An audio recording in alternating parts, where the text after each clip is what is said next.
स्वागत है आपका। आप देख रहे हैं इंडिया टीवी। आपके साथ मैं हूं प्राची पाराशर। शाम के 5 बज चुके हैं। वक्त हो गया है मुकाबला का, और मुकाबला सीधा आप देख रहे हैं विजय चौक से, जहां संसद भवन में संविधान को लेकर चर्चा चल रही है। आज राज्यसभा में पक्ष और विपक्ष दोनों ही तरफ के सांसदों ने संविधान पर अपनी अपनी बात रखी, संविधान को अपने अपने हिसाब से देश के सामने समझाने की कोशिश की। लेकिन इसी दिल्ली से निकलकर अगर उत्तर प्रदेश की तस्वीर आप देखेगा तो उत्तर प्रदेश की विधानसभा में भी आज संविधान का मुद्दा गूंजा। फर्क सिर्फ इतना था कि मुख्यमंत्री योगी आदित्यनाथ धुआंधार बैटिंग करते हुए नजर आ रहे थे। इस कदर बेबाक बोले, शायद किसी भी मुख्यमंत्री को आपने इतना खुलकर बात करते हुए सुना नहीं होगा। मुख्यमंत्री योगी आदित्यनाथ शुरुआत संभल से करते हुए बहराइच गए और आखिर में विपक्ष के अविश्वास प्रस्ताव पर भी जमकर हमला बोला। मुख्यमंत्री योगी आदित्यनाथ ने कहा कि जो संविधान बाबा साहब अंबेडकर का है, जो मूल प्रति बाबा साहब अंबेडकर के संविधान की है, उसमें कहीं भी धर्मनिरपेक्ष, पंथ निरपेक्ष शब्द का इस्तेमाल नहीं किया गया। यह देश राम, कृष्ण और बौद्ध का देश है। यहां आक्रांताओं को मानने वाले लोगों की जगह नहीं है। मुख्यमंत्री ने अपने शब्दों में यह बयां कर दिया कि पत्थरबाजों को कहीं पर भी बख्शा नहीं जाएगा, किसी निर्दोष पर कार्रवाई नहीं होगी, लेकिन किसी भी पत्थरबाज को बख्शा नहीं जाएगा। मुख्यमंत्री ने यह भी साफ कर दिया कि हिंदुओं की मौत पर पूरा विपक्ष खामोश रहता है, लेकिन मुसलमानों की मौत पर आंसू क्यों बहाए जाते हैं। मुख्यमंत्री ने कहा कि जय श्री राम के नारे लगाना इस देश में कब से आपत्तिजनक होने लगा। कब से, मुख्यमंत्री योगी आदित्यनाथ ने पूछा कि कब से जय श्री राम का जो नारा है वो भड़काऊ होने लगा। सीएम ने कहा कि अगर मैं भी आपके धार्मिक नारे को लेकर कह दूं कि मुझे इस बात से आपत्ति है तो आपको कैसा लगेगा। कुल मिलाकर मुख्यमंत्री योगी आदित्यनाथ धुआंधार बैटिंग कर रहे थे, संविधान का जिक्र कर रहे थे और ये तक कह रहे थे कि जिन्होंने संविधान का गला घोटा, आज उन्हीं के साथ पूरा विपक्ष बैठा हुआ नजर आ रहा है, हाथों में हाथ लेकर नजर आ रहा है। ऐसे विपक्ष को क्या संविधान की बात करनी चाहिए? मुख्यमंत्री ने सीधा एक प्रश्न सबके सामने रख दिया कि क्या संविधान की प्रति अब सेलेक्टिवनेस के साथ दिखाई जाएगी? क्या संविधान में कहीं लिखा है कि आपके घर से बाहर कोई शोभा यात्रा निकल रही है तो आप पत्थरबाजी कर दें? आज इसी पर करेंगे चर्चा। क्या है संविधान की असल परिभाषा? मुख्यमंत्री का ये अंदाज किस पर पड़ेगा भारी, किसकी पोल खोलेगा या किसकी मुश्किलें बढ़ाएगा? इसी पर होगी चर्चा। हमारे साथ खास मेहमान हैं, लेकिन उससे पहले आपको सुनवाते हैं आज मुख्यमंत्री योगी आदित्यनाथ विधानसभा में जमकर कैसे बरसे। बाबा साहब भीमराव अंबेडकर जी ने 26 नवंबर 2049 को जिस संविधान को बनाकर के देश को सौंपा था, उस मूल संविधान की प्रस्तावना को एक बार पढ़िए। मौलिक कर्तव्यों के बारे में, मौलिक अधिकारों के अध्याय के चित्र को देखिए। अलग अलग उन आर्टिकल के उस पृष्ठों का अवलोकन करिए। आपको उसमें राम भी नजर आएंगे, कृष्ण भी नजर आएंगे। लंका दहन के उपरांत बजरंगबली भी नजर आएंगे। ज्ञान का उपदेश देने वाले बुद्ध भी नजर आएंगे। भारत की समृद्ध परंपरा का दर्शन आपको उस संविधान में मिलेगा जो बाबा साहब भीमराव अंबेडकर ने दिया था। लेकिन उस मूल संविधान में कहीं भी धर्मनिरपेक्ष या पंथ निरपेक्ष या फिर समाजवाद शब्द नहीं है, और ये आप सबकी आंखों को खोलने वाला होना चाहिए।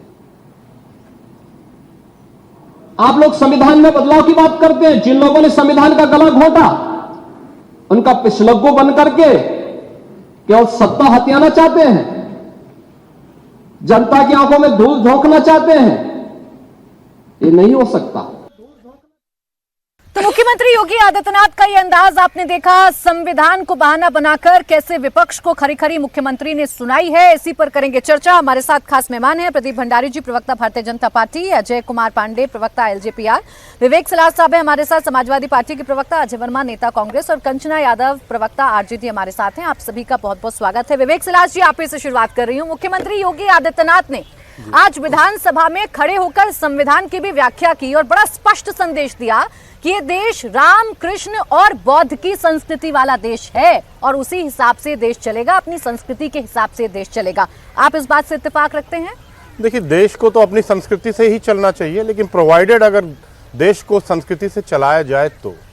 आज योगी जी का भाषण मैंने भी सुना, आपने मुझे बताया कि उन्होंने 3 मुद्दों में विशेषकर चर्चा की, संभल, बहराइच और पत्थरबाजों की। तो बहराइच में जो दंगा हुआ, भारतीय जनता पार्टी की सरकार में भी ज़्यादा दिन नहीं हुए, 1.5 महीने, उसी भारतीय जनता पार्टी के सिटिंग विधायक ने ये इल्ज़ाम लगाया कि भारतीय जनता पार्टी जो है वो दंगों में शामिल थी और वहाँ उनका नगर अध्यक्ष विकास यादव जो था वो शामिल था, उसके कार्यकर्ता शामिल थे, उनके खिलाफ FIR भी कराई गई थी। तो भारतीय जनता पार्टी कहीं ना कहीं अपना राजनीतिक फायदा लेने के लिए इस तरह की घटनाएं कराती रहती हैं। संभल में भी क्या हुआ, घटना दुखद थी, हम सब ने देखा किस तरह से वहाँ 5 मौतें हुई, जो कि लोग बेकसूर थे, नहीं थे, वो अभी इन्वेस्टिगेशन है। पत्थरबाजों की बात से मुझे याद आया, योगी जी ने कहा कि पत्थरबाजों को बख्शा नहीं जाएगा, इस तरह के लोगों को हम टॉलरेट नहीं करेंगे। आपको याद दिला दूं, जब कश्मीर में सरकार बन रही थी तो 14,000 पत्थरबाजों के खिलाफ इसी भारतीय जनता पार्टी ने केस वहां वापस लिया था, सिर्फ कश्मीर में लालच में सरकार बनाने के लिए। तो भारतीय जनता पार्टी इस तरह की बात ना करे। और योगी जी को याद रखना चाहिए, डेवलपमेंट के नाम पे बनारस, जो कि माननीय प्रधानमंत्री जी का क्षेत्र है, वहां 150 मंदिर और शिवलिंग तोड़ के नाले में फेंक गए थे, तब योगी आदित्यनाथ जी शांत रहे थे। तो इस तरह की बात करना, ये दो तरह की बातें देखिए नहीं चल सकती हैं। नहीं, शांत तो आप भी रहते हैं। बहराइच में जिस लड़के की मौत हुई या हत्या की गई, एक झंडा लगाने की वजह से उसे गोलियों से भून दिया गया, उस लड़के के परिवार वालों को तो आपने किसी मुआवजे का ऐलान नहीं किया। लेकिन अगर आप संभल की बात करेंगे तो संभल के पीड़ितों को आप बहुत जल्दी मुआवजा देते हैं। इसी सेलेक्टिवनेस पर वार कर रहे थे मुख्यमंत्री योगी आदित्यनाथ कि संविधान वो नहीं जो आप बताते। नहीं, देखिए, जहां तक बहराइच की बात है, आपने हमारे राष्ट्रीय अध्यक्ष अखिलेश यादव जी का ट्वीट भी देखा होगा। हम सब उस दंगे से और जो नौजवान की वहाँ मृत्यु हुई थी उस पर हम दुखी थे। और जरूर सरकार को, जब सरकार पे ही सरकार के लोग इल्जाम लगा रहे हैं कि दंगा भारतीय जनता पार्टी की सरकार ने किया, ये भारतीय जनता पार्टी के एमएलए, आपने उस एमएलए को निकाला क्यों नहीं? अब तक निकाल के बाहर कर देना चाहिए था। आपकी राम गोपाल मिश्रा था, इसलिए आपने मदद पहुंचानी जरूरी नहीं समझी। आप दुख में तो साथ खड़े हैं, आप संभल के लोगों के साथ भी खड़े हैं। संभल में अगर मुआवजा आपकी पार्टी दे सकती है तो राम गोपाल मिश्रा को क्यों नहीं? देखिए, हमने मुआवजा किसानों को भी दिया है, समाजवादी पार्टी ने अपनी तरफ से। हमने, जब आप याद करिए, कोविड का समय था, जो लोगों की मृत्यु हुई थी, जितने लोग उत्तर प्रदेश में, राम गोपाल मिश्रा को दिया क्या? नहीं, राम गोपाल मिश्रा को दिया कि नहीं दिया, क्या राज्य की जिम्मेदारी है कि नहीं है? बिल्कुल है सर, राज्य की जिम्मेदारी है, लेकिन संभल के पीड़ितों को मुआवजा देते हैं, राम गोपाल मिश्रा का नाम नहीं लेते। इसीलिए आज मुख्यमंत्री योगी आदित्यनाथ फायर मोड में थे। यही सवाल मेरा आपसे भी है प्रदीप भंडारी जी, अब खुलकर ये बताइएगा आप लोग, जब ये धर्म की बात करते हैं, जब अल्पसंख्यकों के हित की बात करते हैं, तो आप कहते हैं देश संविधान से चलेगा, शरिया से नहीं चलेगा। आज आप खुलकर ये बता रहे हैं कि जय श्री राम का नारा मैं लगाऊंगा, जय श्री राम के नारे से क्या आपत्ति हो सकती है? मुख्यमंत्री सदन में खड़े होकर क्या बताना चाह रहे थे? मुख्यमंत्री सदन में खड़े होकर यह बताना चाहते हैं प्राची जी कि ट्रू सेक्युलरिज्म ये होता है कि हिंदू जब जय श्री राम का नारा लगाए तो उसको किसी तरीके से अपमानित ना किया जाए, उस पर पत्थर ना फेंके जाए, उसके खिलाफ प्रतिशोध के रूप में कार्रवाई ना हो। जिस तरीके से समाजवादी पार्टी का सेक्युलरिज्म यह है कि सिर्फ और सिर्फ मुस्लिम तुष्टीकरण, हमारा सेक्युलरिज्म यह है कि किसी भी व्यक्ति को अपने धर्म का पालन करने का अधिकार है, पर उस सेक्युलरिज्म में तुष्टीकरण के नाम पे वोट बैंक पॉलिटिक्स और पत्थर फेंकने का अधिकार नहीं है। आज मैं आपको एक बड़ी बात बताना चाहता हूं, संभल में ऊपर पत्थर क्यों फेंके गए थे? क्या संभल में पुलिस वालों में पत्थर इसीलिए फेंके गए थे क्योंकि वो संभल के सच को दबाना चाहते थे? जो 1978 के दंगों में जिस तरीके से मंदिर को वहां पे मंदिर को ताला लगाया गया, वहां पे हिंदू परिवारों को पलायन करना पड़ा, क्या इस सच को छिपाने के लिए वहां पर पत्थर फेंके गए थे? इस बात की भी जांच हो रही है। पर बड़ी बात आपने कही, जो लोग प्रभु श्री राम का मंदिर अभी तक नहीं गए, जिनके लिए प्रभु श्री राम का मंदिर नाच गाना का इवेंट है, वो क्या बात करना चाहते हैं? और दूसरी बात है, संविधान अधिकार देता है राइट टू नो का, क्या वहां पे हिंदू त्योहार, अगर हिंदू परिवार, अगर वहां पे माइनॉरिटी के अंदर है संभल में, जब आजादी के समय की बात थी तो संभल के अंदर 45% हिंदू थे, आज जाके स्थिति ये हो गई कि 20% हिंदू है, तो क्या 20% हिंदू को बजरंगबली के मंदिर के अंदर अपना पूजा पाठ करने का अधिकार नहीं है? अगर वक्फ जो है किसी की जमीन ले सकता है, तो क्या हिंदू अपने पूजा स्थल पे प्रार्थना नहीं कर सकता? बात सिर्फ संभल की नहीं है, 30 सेकंड में अपनी बात खत्म करूंगा। बनवारी लाल जी को याद करिए, 1978 के अंदर वो व्यक्ति हिंदू परिवारों को बचाने के लिए गए थे, क्या स्थिति हुई? कट्टरपंथियों ने जाकर उनके हाथ काट दिए, उन्होंने बोला मुझे गोली मार दो, पर उनके हाथ काट दिए। ऐसे लोगों को, कट्टरपंथियों को बैक कौन करता है? समाजवादी पार्टी करती है। और बात सिर्फ यहां तक नहीं है, उन्नाव में याद करिए 2024 में क्या हुआ। उन्नाव के अंदर 2024 में, बस 10 सेकंड अपनी बात खत्म करूंगा, किस तरीके से हिंदू वहां पे माइनॉरिटी में थे। हिंदू ने कहा कि भाई किसी भी स्थिति में हमको अपने मंदिर की घंटी को बजाने दीजिए, मंदिर में हमें पूजा करने दीजिए। वहां पे मुसलमानों ने विरोध किया और उसके बाद में जाके हिंदुओं को वहां पे पूजा करने में दिक्कत हुई। ना सर, इस देश में या प्रदेश में सिर्फ मैं बात करूं उत्तर प्रदेश की, तो खुलकर हिंदू मुसलमान अगर मुख्यमंत्री योगी आदित्यनाथ ही करने लग जाएंगे तो कैसे यकीन करेंगे उत्तर प्रदेश की जनता कि आप न्याय करेंगे? नहीं, हिंदू की बात करना हिंदू मुसलमान कैसे हो गया? पत्थरबाजों को आप कैटेगराइज कैसे करते हैं? पत्थरबाजों का धर्म क्यों देखने लगते हैं? आप कहते हैं ना कि धर्म मत देखिए। हमने थोड़ी धर्म देखा, हम तो कह रहे पत्थरबाज वहां पे पत्थरबाजी कर रहे हैं कि हमने बोला सिर्फ मुसलमान पत्थरबाजी कर रहे? नहीं, हम तो कह रहे पत्थरबाज कट्टरपंथी है, पर ये लोग मुसलमान तुष्टीकरण के नाम पे पत्थरबाजों को बिल्कुल स्पष्ट मुख्यमंत्री ने कहा कि ऐसा क्यों होता है जब मुस्लिम मोहल्लों से कोई धार्मिक यात्रा हिंदुओं की निकलती है तो उस पर पत्थरबाजी होती है। ये तो किस तरफ इशारा कर रहे थे? ये बात करी जा रही है कि इस देश के अंदर, मैं बता रहा हूं, कानून व्यवस्था संभालने वाली सरकार की है ना, आप संभालिए। बिल्कुल, तभी जाके 99% दंगों के अंदर कमी आई है उत्तर प्रदेश के अंदर, तभी हम संभाल रहे। परंतु ये बात सच्चाई है कि हिंदू की शोभा यात्रा अगर कर्नाटका के अंदर भी निकलती है, कहीं उत्तर प्रदेश में भी निकलती है और मुस्लिम बाहुल्य मोहल्ले से निकलती है, तो ऐसा क्यों होता है कि उस पर पत्थर फेंके जाते हैं? ये सवाल उठना जरूरी है। और मैं 10 सेकंड की बात करूंगा, बरेली के अंदर 2022 के अंदर क्या हुआ था? बैराम नगर करके एक इलाका है, वहां पे मुसलमानों ने हिंदुओं को बॉयकॉट कर दिया क्योंकि सिर्फ वहां पे वो पूजा करना चाहते थे। मतलब हिंदू को इस देश के संविधान में हक नहीं है अगर वो माइनॉरिटी में। धार्मिक नारों की अगर जरूरत सदन के अंदर पड़ रही है मुख्यमंत्री को, तो सवाल आपसे पूछे जाएंगे कि ये देश तो संविधान से चलेगा, ये देश धर्म से नहीं चलेगा। इस संविधान की मूल धारा में प्रभु श्री राम का धर्म है। कंचना जी, जब धर्म की बात हो रही है और जब संविधान की भी बात हो रही है, तो मुख्यमंत्री जो कह रहे हैं क्या गलत कह रहे हैं? भाई ये देश राम, कृष्ण और बौद्ध का देश है और उन्हीं की परंपराओं से ये देश आगे बढ़ेगा, इसमें कैसे सांप्रदायिक हो जाते हैं मुख्यमंत्री? प्राची जी, मुझे बिल्कुल समझ नहीं आता। मुख्यमंत्री योगी आदित्यनाथ या भाजपा के नेता कभी कहते हैं कि ये देश बहुसंख्यकों से चलेगा, उनके फ्रीडम से चलेगा, वो जो चाहेंगे वो चलेगा। कभी कहते हैं संस्कृति और सभ्यता से चलेगा। अरे आप तय कर लीजिए ना कि देश किससे चलेगा।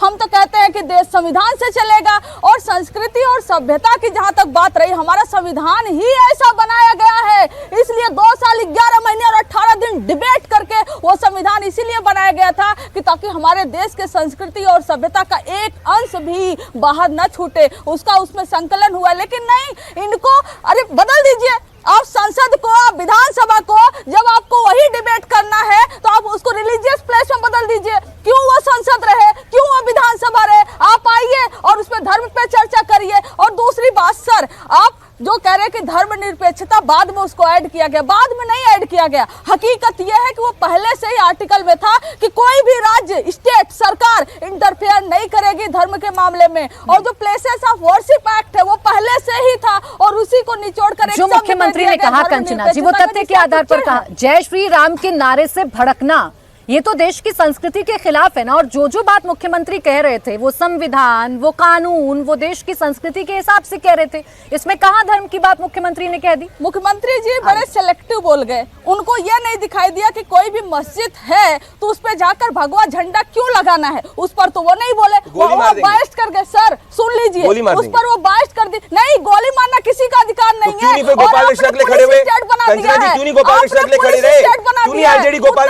है। स्टेट बन गया है जहां देखो पुलिस का राज चल रहा है। पुलिस जिसको दिखाता वो यही तो कह रहे हैं कंचना जी, एक मिनट कंचना जी, उन्होंने यही कहा कि राम गोपाल मिश्रा अगर जय श्री राम के नारे लगाता है, राम गोपाल मिश्रा अगर घर में जाकर विवाद हो जाता है या भगवा झंडा भी लग जाता है, तो यह अधिकार किसने दिया कि आप किसी को गोलियों से भून देंगे, उसकी निर्मम हत्या कर देंगे? मैं ये सवाल योगी आदित्यनाथ जी से पूछती हूँ कि आपकी सरकार है और लगातार हिंदू के रखवाले बनते हैं और आपका मुख्यमंत्री रहते हुए आपके स्टेट में ऐसी हरकतें क्यों हो रही है? सबसे पहला सवाल योगी आदित्यनाथ पे। आप असक्षम हैं कि आपके राज्य में चाहे हिंदू हो, मुसलमान हो, कोई भी दंगा हो रहा है, कोई भी लेकिन कंचना जी, मुद्दे इतनी स्पष्टता के साथ उठने चाहिए जैसे आज आप उठा रही हैं। अगर संभल में दंगा होता है तो आप संभल की बात करिए, बहराइच में अगर राम गोपाल मिश्रा मारा जाता है तो उसके परिवार के साथ भी खड़े हो जाइए और उसकी भी बात उतनी ही जोरों शोरों से करिए। आप इसको नहीं, उसे एक और बट में घुमा देते हैं ना कि झंडा लगाएंगे, झंडा लगाने का अधिकार किसने दे दिया? तो गोली मारने का अधिकार भी किसी ने नहीं दिया ना। किसी ने ना झंडा लगाने का अधिकार दिया, ना गोली मारने का अधिकार दिया। और पुलिस को भी किसी ने यह अधिकार नहीं दिया कि पुलिस या स्टेट बन जाए। बहुत छोटा जवाब दीजिएगा इसमें प्रदीप भंडारी जी, क्या गलत कह रही हैं कंचना जी। सबसे बताता पहले हूं क्या। सवाल तो सीएम से पूछा जाएगा ना कि ये नौबत आ क्यों गई कि आपको सदन में खड़े होकर बताना पड़ रहा है कि भगवा लगा दिया तो गोली थोड़ी ना मार देंगे। आज योगी आदित्यनाथ उत्तर प्रदेश के मुख्यमंत्री हैं, इसीलिए 99% दंगों में कमी आई है।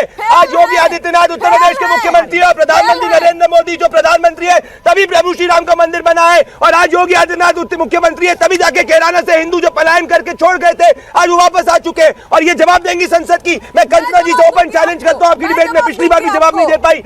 ये लालू प्रसाद यादव कह रहे हैं कि मुसलमानों को धर्म के आधार पर रिजर्वेशन मिलना चाहिए। ये रहे संविधान की कॉपी, खोलिए कॉन्स्टिट्यूएंट असेंबली डिबेट और बताइए मुसलमानों को धर्म के आधार पर रिजर्वेशन देने की बात कब करी? एंटी सेक्युलर आप है, एंटी कॉन्स्टिट्यूशन आप है। बहुत छोटा जवाब कंचना जी, फिर अजय जी। ये अलायंस करेंगे है ना, तेलंगाना में अलायंस करेंगे, उधर अलायंस करेंगे, तिनको कोई फर्क नहीं पड़ता। अरे सर आपको इतना नॉलेज नहीं है। कहाँ है मुसलमान रिजर्वेशन? कहाँ है कंचना जी? कहाँ है मुस्लिम रिजर्वेशन? नहीं बताइए। मंडल कमीशन में मंडल कमीशन का विरोध कांग्रेस पार्टी ने किया, उसके साथ अलायंस करिए आप।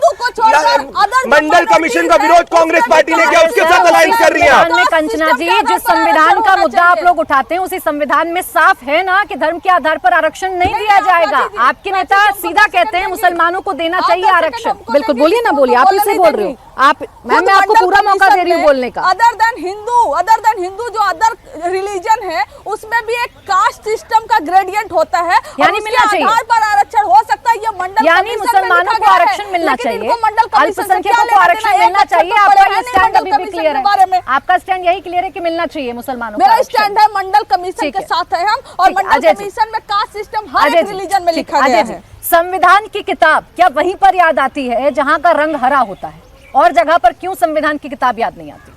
देखिए, भारत का ये संविधान 448 अनुच्छेदों और 25 भागों और 12 अनुसूचियों और 106 संशोधनों के साथ खूबसूरती के साथ इस लोकतंत्र की रक्षा कर रहा है।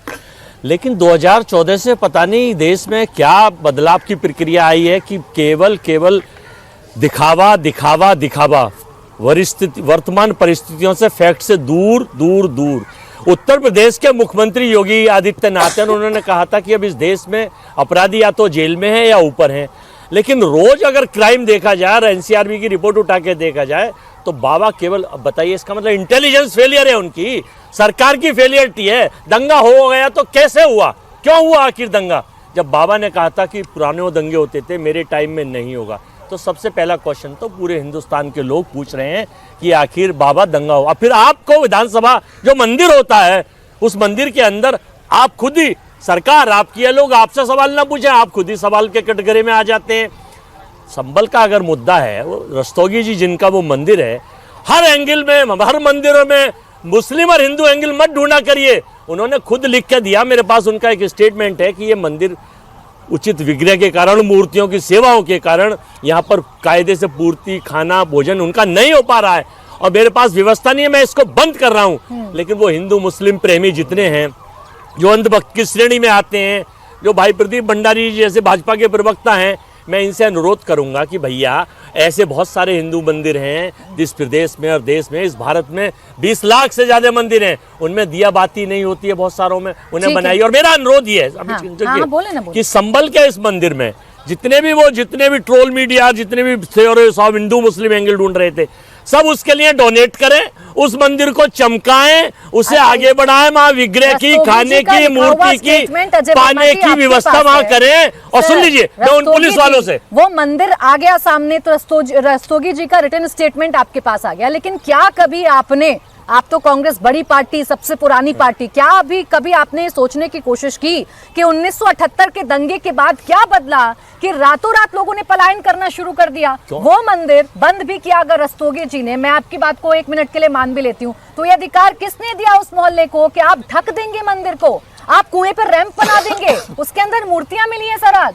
देखिए, मैं ये बताना चाहता हूं आपको कि 2014 से तो इस देश में विकास की गति बह रही है, लोग ताला खोल के सो रहे हैं, लोग बिल्कुल 10 लाख से ज्यादा आमदनी की हो रही है, तो 2024 ही में क्यों स्टेट आ रहा है? 14 से कहां चले गए थे और कहां है बिगड़े? मैं पुलिस अफसरों से भी कहना चाहूंगा कि आप ठीक है, सरकार के साथ है, प्रशासन है, आप उसकी विग्रह की व्यवस्था सुनिश्चित करिए। और सुन लीजिए, आपने क्यों नहीं देखा रातों रात जब हिंदुओं ने पलायन किया, तब कहाँ थी आपकी संवेदना? क्यों नहीं उनको? कहाँ था रिटन स्टेटमेंट? क्यों नहीं? आज वो संभल के हिंदू जब लौट कर आ रहे हैं, उनका दर्द सुना है आपने? वो क्या कहते हैं, वो क्या बताते 78 हैं? के उन आरोपियों को आज तक सजा क्यों नहीं मिली?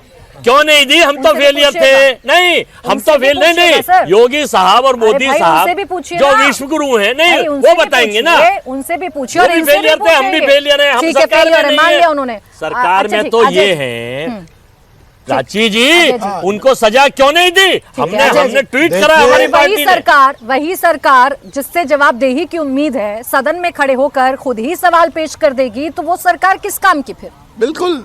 आज जो योगी जी ने बोला है, सर्वप्रथम उनके इस अभिभाषण पे लोक जनशक्ति पार्टी और चिराग पासवान जी की तरफ से मैं कृतज्ञता व्यक्त करता हूं। और आज का जो उनका भाषण है वह यह साबित करती है कि वो तेरी जहां थी अजय वर्मा, जहां तुम रोक लेते थे जवा मेरी, ये मेरी जहां है जहां तुम्हें सुननी पड़ेगी 70 साल की गुलामी की दास्तां में। मैं कैसे आप यकीन हिंदू कर की लूं? बात करते हो, तुम दूर जाकर संसद रोए। में राहुल मेरे गांधी पास से शिव तो की गुजरे, मूर्ति दिखाते मेरा हाल हैं। तक न पूछा। संविधान के ये पीछे हरियाली कौन आंसू, सा ये हिंदुइज्म नकली है? बनावटी, प्रमोद ये नकली तिवारी राम हिंदू, के पुजारी ये को नकली बातें, व्यापारी कोई बताते उद्देश्य नहीं है। हैं। बोलने दीजिए, बीच अजय में जी, मत बोलिए, बीच में हिम्मत है नहीं तो बोलते। सुनिए। हाँ, बोलिए। प्रमोद तिवारी राम के पुजारी को व्यापारी बताते हैं, राहुल गांधी संविधान की कॉपी दिखाते हैं और भगवान शिव की मूर्ति का अपमान करते हैं।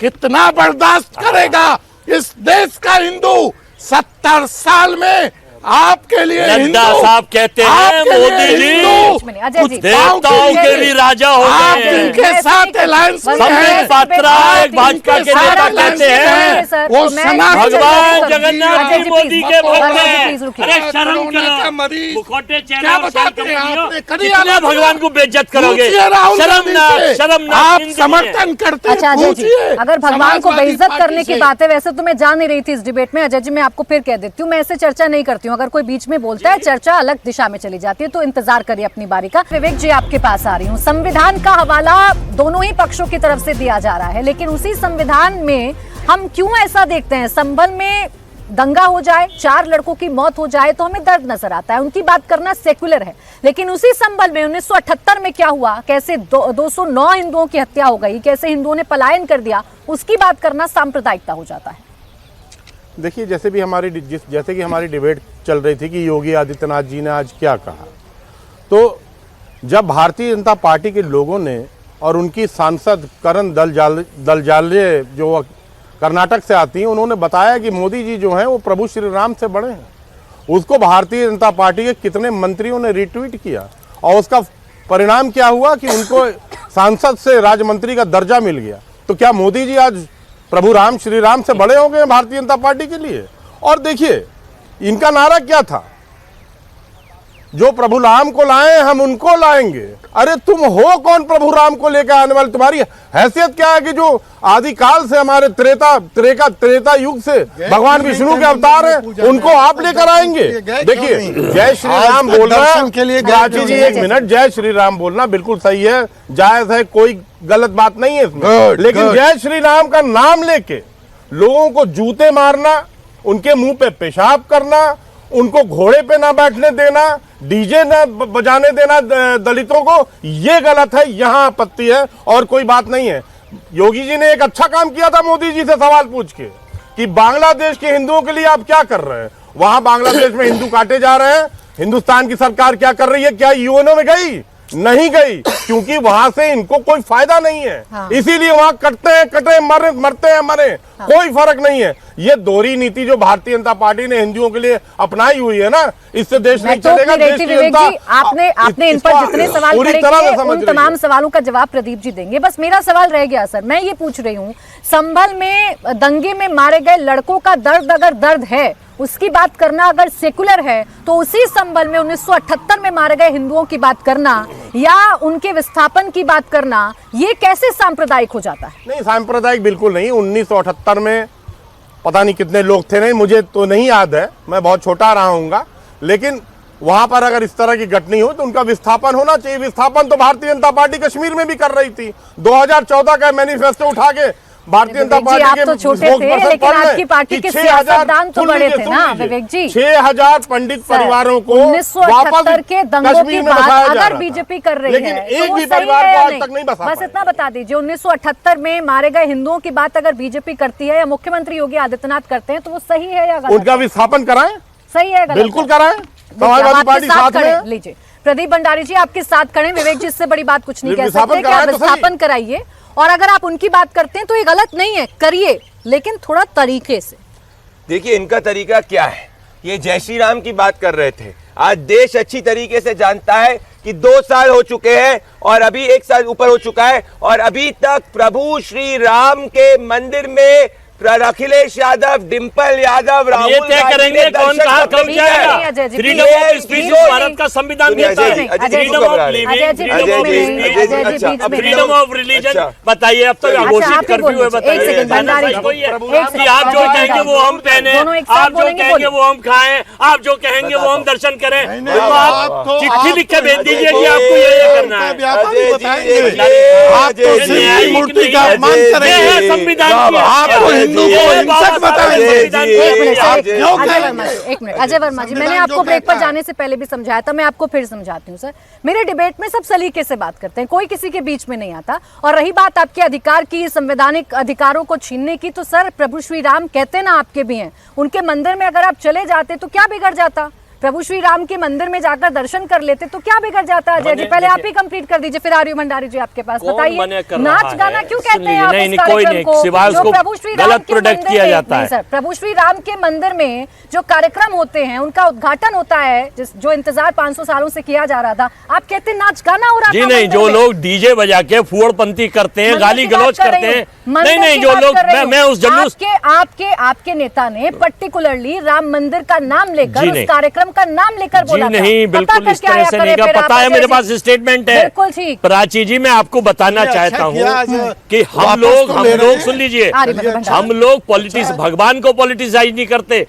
मत करिए। मोदी जी हाथ पकड़ के श्री राम को छोटा करके ले जा रहे हैं। अरे भाई वो तो कणकण में मौजूद है, वो संसार में मौजूद है, ये कहां से राम को लेके आएंगे? नहीं बोलिएगा, बोलिए अब प्रदीप भंडारी। अब मैं बोलना चाहता हूँ, बड़ी बातें कर रहे हैं। कार सेवकों पे गोली चलाने वाली समाजवादी पार्टी, राम भक्तों के ऊपर गोली पर दंगों के दंगाई कहने वाली समाजवादी पार्टी, प्रभु श्री राम के मंदिर को नाच गाना का इवेंट करने वाली कांग्रेस पार्टी, वो पिटीशन सुप्रीम कोर्ट के अंदर वकीलों को दाखिल करवा के केस को एडजर्न करवाने वाली कांग्रेस पार्टी, सनातन को डेंगू मलेरिया एड्स कहने वाले कांग्रेस पार्टी के लाइंस पार्टनर, कांग्रेस को मुस्लिम पार्टी कहने वाले राहुल गांधी। और बात करेंगे प्रभु श्री राम की, इतने दोहरे मापदंड सही नहीं है। फ्री स्पीच की बात करते हैं, जवाहरलाल नेहरू ने इस देश में जब चुनाव तक नहीं हुए थे, फ्री स्पीच के ऊपर पहला रिस्ट्रिक्शन किसी ने 1951 में लगाया था, जवाहरलाल नेहरू ने लगाया था। सोमनाथ मंदिर राजेंद्र प्रसाद को जाने से रोका, जवाहरलाल नेहरू ने किया था। ये क्या बात करेंगे? मैं दूसरी बात कहना चाहता हूं, बांग्लादेशी हिंदुओं की बात करते हैं। आज पैलेस्टाइन का बैग प्रियंका वाड्रा को याद आ गया, पर बांग्लादेशी हिंदुओं का नहीं याद आया। 25 ट्वीट गाजा पे कर दिए, बांग्लादेशी हिंदुओं का नहीं किया। विवेक जी का सवाल ना ऐसे ही रह जाता है। विवेक जी ने जो बात कही, वो एक बात उन्होंने कही कि जय श्री राम का नारा लगाइए, किसी को आपत्ति नहीं है इस देश में, लेकिन जय श्री राम का नारा लगाकर अगर आप कुछ गलत काम करने की कोशिश करेंगे उस बात पर आपत्ति है। कोई किसी भी गलत काम को, लॉ एंड ऑर्डर को खराब करने वाला, भले हिंदू हो, मुसलमान हो, क्रिश्चियन हो, कोई भी धर्म को हम नहीं सपोर्ट करते, पर ये सपोर्ट करते हैं। अभी तक जाके गोपाल मिश्रा के परिवार से क्यों नहीं मिले? गोपाल मिश्रा का नाम तक ट्वीट में क्यों नहीं लिखा? गोपाल मिश्रा अपने शब्द से अभी तक विवेक से क्यों नहीं बोल पाए इलेक्शन इस डिबेट के अंदर? क्यों? क्योंकि मुस्लिम वोट चाहिए, क्योंकि मुस्लिम तुष्टीकरण करना है। मैं बड़ी बात आपसे पूछना चाहता हूँ, 10 सेकंड की बात कहूंगा। इन्होंने एक तो इनको फैक्ट चेक कर दूं मैं, कश्मीरी पंडित की बात करते, एक भी नहीं आया। एमएचए का कहता है 3,800 से ज्यादा कश्मीरी पंडित ऑलरेडी रिटर्न हो चुके हैं, 1000 से ज्यादा हाउसेस बिल्ड हो चुके हैं। तो बड़ी बातें मत करिए। आपके समय पत्थरबाजी पकड़ा करते थे, पत्थरबाज और पाकिस्तान के झंडे। विवेक जी देखिए, पाकिस्तान की तो बात ही ना करें भंडारी जी।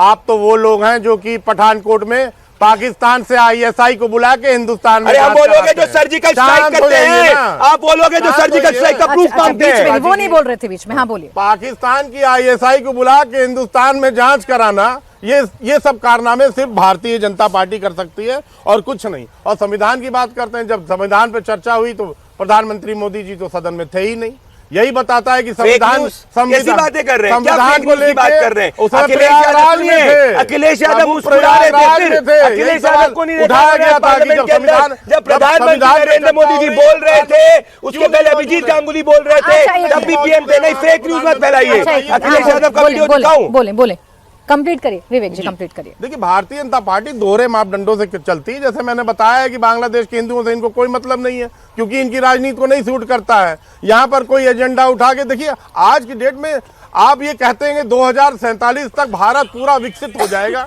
पूरी तरह से विकसित हो जाएगा। लेकिन झूठ है, ये दिखा दीजिए। ये पीएम मोदी संविधान की चर्चा में सुनिए ना, ये अखिलेश यादव संविधान की चर्चा में दिखा दीजिए जरा, अपने नेता को देख लीजिए। दुश्मन होते जा रहे हैं, जिस तरह से अमीर अमीर होता जा रहा है, गरीब गरीब होता जा रहा है। इस कारण आप मुझे बताइए, क्या 2047 तक जो भारत प्रधानमंत्री जी ने सपना देखा है जितना वो पूरा हो पाएगा? विपक्ष का एक बड़ा मुद्दा है कि लोग संविधान को बदलना चाहते हैं। संविधान इस देश वो तो इनके नेता खुद ही कह रहे थे। इनके नेताओं ने इस बात को 2024 के चुनाव में खुद कहा कि हमको 400 सीट दीजिए। आपके नेता ये बोलते हैं कि संविधान खतरे में है, संविधान को बदलना चाहते हैं। आज मुख्यमंत्री यही तो पूछ रहे थे आपसे कि आज आपको संविधान की चिंता होती है, लेकिन जिस संविधान को खत्म किया कांग्रेस ने, जब इमरजेंसी लगाई, आपातकाल लगाया, उसी पार्टी के आप पिछलग्गू बन के क्यों घूम रहे हैं? देखिए, संविधान से डर उत्तर प्रदेश की जनता को लगा था। संविधान जिस तरह से भारतीय जनता पार्टी के नेताओं ने और जो प्रत्याशी थे उन्होंने बोला 400 सीट दो, हम संविधान को बदल देंगे, उत्तर प्रदेश की जनता ने इसका संज्ञान लेते हुए भारतीय जनता पार्टी को उत्तर प्रदेश में रोकने का काम किया और सर, मैं तो जो मान 63 सीटें थी वो 33 में लाके खड़ा कर दिया। आपने एक नैरेटिव जो आप लेकर चले, आपने इनके नेता के बयानों को जो कोट किया, जनता ने उस पर मुहर लगाई, मैं मान रही हूँ। लेकिन सवाल ये है कि जिन्होंने संविधान पर सबसे बड़ा वार किया, आज उनकी पिछलग्गू बनकर आप क्यों घूम रहे हैं? ये शब्द है मुख्यमंत्री योगी आदित्यनाथ के, बस इसका जवाब दीजिए। देखिए, संविधान पे वार करना चाहे भारतीय जनता पार्टी हो चाहे कांग्रेस पार्टी हो, किसी के बस में नहीं है, क्योंकि संविधान जो है हिंदुस्तान की जनता की आत्मा में बसता है। और इमरजेंसी भी क्या हुआ? कांग्रेस को सजा मिल गई ना, इमरजेंसी में कांग्रेस को सजा मिली कि नहीं? भूल गए और उसी के साथ गठबंधन करते हैं आप, उसी कांग्रेस के साथ गठबंधन कर रहे हैं और उसी कांग्रेस के साथ गठबंधन नहीं किया। कांग्रेस जो है जूझ रही है। विवेक जी, आपके नेता संविधान पर चर्चा करते हुए, आपके नेता संविधान पर चर्चा करते हुए इमरजेंसी का नाम नहीं लेते, तो सवाल पूछती है भारतीय जनता पार्टी की ये खामोशी क्यों है आपातकाल पर? तब कि आपके नेताओं ने लाठियां खाई थी, सर जेल भी गए थे। आपातकाल की सजा जो है वो कांग्रेस अच्छी तरह से भुगत चुकी है। जनता ने, देश की जनता ने सत्ता से बाहर कर दिया था और उन्होंने माफी भी मांगी इस पे। किसने माफी मांगी सर? क्यों कांग्रेस पार्टी ने इस पे माफी मांगी कि नहीं मांगी? कांग्रेस ने मांगी, राहुल गांधी ने माफी मांगी। डेट नहीं है, लेकिन कांग्रेस ने उसने माफी मांगी है मुझे अच्छी तरह से। तो सर ये बयान दिखाया करिए, अगर ये दर्शकों को नहीं पता और मैं कह रही हूँ मुझे भी नहीं पता, तो ये बिल्कुल बयान निकाल लीजिए। अगर राहुल गांधी ने माफी मांगी है तो इससे बेहतर कुछ नहीं हो सकता है। जवाब देंगे प्रदीप भंडारी जी, बोलिए। कंचना जी, ये संविधान के रक्षक आज जो बने हुए हैं, मेरा सिंपल सा एक ही सवाल है और जवाब देंगे। संविधान के किस आर्टिकल में लिखा है कि हर मस्जिद के नीचे आप मंदिर ढूंढो? सर, संविधान के किस आर्टिकल में लिखा है कि हर मस्जिद के नीचे मंदिर है, उसको ढूंढो? और कल के बौद्ध हुए, जैन हुए, मुस्लिम हुए और मंदिर के नीचे वो मस्जिद ढूंढने लगे और अपने जो पुराने चीजें वो ढूंढने लगे, तो कहाँ जाएंगे? अब संविधान के रक्षक बने। और आज ही उत्तर प्रदेश के विधानसभा में Yogi Adityanath, leader of opposition, के कहते हैं आप तो ब्राह्मण है, श्रेष्ठ कुल में पैदा हुए। ये संविधान में कहाँ पर लिखा है कि एक ब्राह्मण श्रेष्ठ होता है? ये क्या संविधान के विरोधी लैंग्वेज नहीं है सर? क्या अगर कह दिए कि अयोध्या में जो सारे आपने बॉलीवुड इंडस्ट्री के लोगों को उठा लिया था, वहां पर बुलाया था, लेकिन आम नागरिक कहां पर थे जब पूरा शो चल रहा था, जब राम मंदिर का उद्घाटन चल रहा था? कहां थे आम नागरिक इस देश के? आपने पूरी पाबंदी लगा दी, किलेबंदी कर दी, फोर्सेस लगा दिए, सिर्फ और सिर्फ किसके लिए? सेलिब्रिटी के लिए। क्या राम मंदिर सिर्फ और सिर्फ सेलिब्रिटी के लिए था क्या? आम नागरिक कहां थे? इसलिए हम कहते हैं कि आप सिर्फ और सिर्फ दिखावा करते हैं, ना राम के भक्त हैं,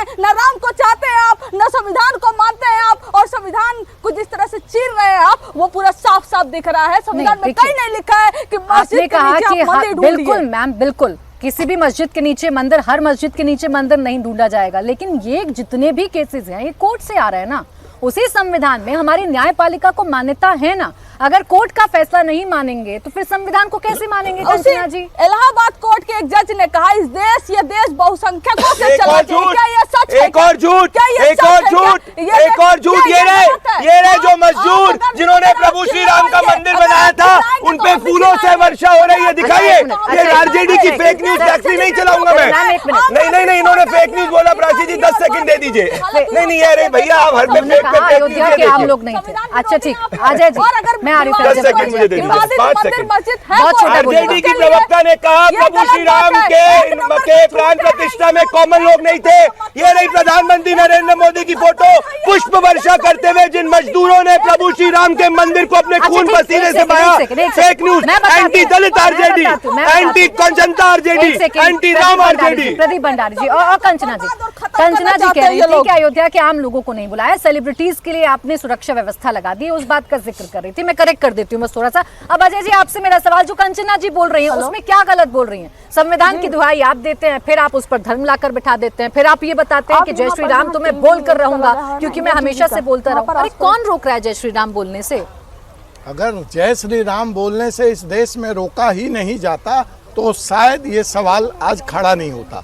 दूसरी बात, कंचना जी से कहिए कि मीसा जी एक उनकी नेता हैं बड़ी, लालू जी ने क्यों उनका नाम मीसा रखा था वो दिन और वो दौर याद कर लें। आज सत्ता की मजबूरी में उसी पार्टी के साथ जाकर वो खड़ी हैं। वही कंचना जी वहाँ पे क्यों खामोश हो जाती हैं जब राहुल गांधी बड़ी संसद में कहते हैं हिंदू का मतलब हिंसक, हिंदू का मतलब आतंकवादी, सनातन का। अरे ये बयान तो संसद के पटल पर है, ये बयान तो संसद के पटल पर है। अजय वर्मा जी ने अभी राम, देखिए बीच में रोकी उनको, बीच में रोकिए कंचना जी को, रोकिए, आपकी बारी आएगी। ठेकेदार नहीं, अरे बताइए, मीसा जी याद है अपनी पार्टी की वो भी भूल गए। हिंदू हिंसक ये संसद के पटल पर राहुल गांधी का बयान है और इसके लिए उन्होंने माफी भी मांगी देश से। राम के व्यापारी प्रमोद तिवारी का बयान है, इसके लिए उन्होंने माफी मांगी। तो आपने जो सवाल पूछा, देखिए मुझे इनसे कुछ लेना देना नहीं, मैं आपके सवाल पर हूँ कि हिंदू श्री राम जय श्री राम बोले। अरे लेकिन आप फिल्मों के माध्यम से, आप गालियों के माध्यम से, आप संसद में लगातार हिंदू का अपमान करेंगे और यहाँ टीवी के मंच से। अरे इस देश की परंपरा ये है कि इस देश का मुसलमान भाई भी सवेरे गांव घर में जब उठता था राम राम ही कहता था, राम राम ही कहता था। कंचना जी जहाँ से आती हैं, एक सवाल लीजिए उनसे। ठीक है, एक सवाल जो अजय जी ने पूछा वो सवाल मैंने समाजवादी पार्टी से भी पूछा और ये सवाल मेरा आपसे भी है। इमरजेंसी के खिलाफ लड़ने वाले लोग, लाठियां खाने वाले नेता, जेलों में जाने वाले नेता आज कांग्रेस के साथ तो खड़े हुए नजर आ रहे हैं ना। आप क्यों नहीं पूछते कांग्रेस से कि आपने जो किया उसके बाद आज आप संविधान पर या संविधान बदलने को लेकर बीजेपी पर आरोप कैसे लगा सकते हैं? आप तो सबसे बड़ा आघात कर चुके हैं। आपसे यह सवाल मेरा, कंचना जी। जी मैंने संविधान आप इमरजेंसी की बार बार बात करते हैं, आज कोई इमरजेंसी से कम है क्या? आप अघोषित आपातकाल लगा हुआ है, किसानों पे आप गोले बारूद फेंकवा रहे हैं, आप जेल में अपोजिशन आज गलत है ना। आज अगर ये इमरजेंसी लगा रहे हैं, आज आप जब आज आप आपातकाल के खिलाफ खड़ी हैं, आज आप बीजेपी से कह रही है कि अघोषित आपातकाल लगा रही है। अघोषित आपातकाल बीजेपी लगा रही है, जिन्होंने घोषित आपातकाल लगाया था उनके साथ तो आप खड़े हैं ना। 75 साल की हो जाऊंगी फिर मेरे बारे में बात होगा, आज की बात आज हम नहीं करेंगे। अरे तो आज की बात करोगे, लेकिन 75 साल, एक मिनट मैडम, उस इतिहास को नहीं भूला जा सकता, उस इतिहास को नहीं भूला जा सकता जो काला धब्बा है, उसे नहीं भूला जा सकता। आपके नेताओं ने लाठियां खाई, आज आप भूल सकती हैं, हम नहीं भूल सकते हैं। आज के सवाल भी करेंगे, कल के सवाल भी करेंगे, बिल्कुल सवाल करेंगे। माफी मंगवा दीजिए ना कांग्रेस से, आप आपातकाल पर माफी मंगवा दीजिए, आपातकाल पर देश से बोलिए। प्रदीप भंडारी जी, पहली एक और 8वीं फेक न्यूज आपके शो में ये ना, जो कंचना जी ने नहीं पढ़ा होगा क्योंकि कब ये ना राहुल गांधी का हिंसक वाला बयान जो उन्होंने पार्लियामेंट के अंदर बोला था, ये देखिए उसके नोटिस भी दिया गया था। कंचना जी हम सत्य बोलेंगे, हिंसक है। आज आपको आपके अलायंस पार्टनर ने, आपको समझाया। आज अभिषेक बैनर्जी ने क्या बोला? अभिषेक बैनर्जी जी ने क्या बोला, उमर अब्दुल्ला ने क्या बोला, ईवीएम मत रोइए, अपने अंदर झांकिए, आप लोकतंत्र विरोधी हैं। अच्छा ठीक है, प्रदीप भंडारी जी, कंचना जी, अजय जी नहीं आ पाऊंगी, मेरे पास वक्त सिर्फ इतना ही है। बहुत बहुत शुक्रिया आप सभी का हमारे साथ आज की चर्चा में जुड़ने के लिए।